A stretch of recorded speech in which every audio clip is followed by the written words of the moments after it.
I sit in that room. It is so-called a democratic decision. On one side, Prime Minister Narendra Modi and Mr. Amit Shah.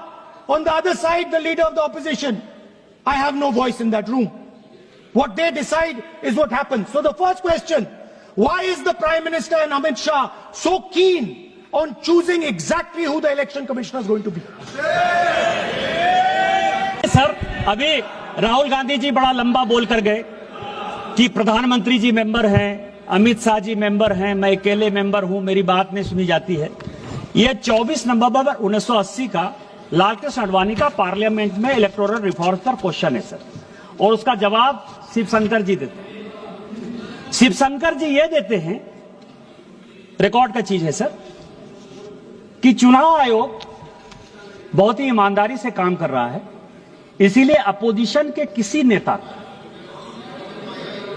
उसके selection process में involve करने की आवश्यकता नहीं। 1950 से लेकर 2014 तक आप जो है लगभग 64 साल तक आपने जिसको चाहा चुनाव आयोग का अधिकारी बैठा दिया। मदर टेरेसा पर जिस आदमी ने किताब लिखा, जो ज्वाइंट सेक्रेटरी के लिए एमपैनल नहीं हुआ, एडिशनल सेक्रेटरी के लिए एमपैनल नहीं हुआ, सेक्रेटरी के लिए एमपैनल नहीं हुआ, वो नवीन चावला चीफ इलेक्शन कमिश्नर हो गया। केवल मदर टेरेसा का जो है, केवल क्रिश्चियनिटी को जब बढ़ा रहा था, केवल उसके आधार पर आपने चुनाव आयोग बना दिया।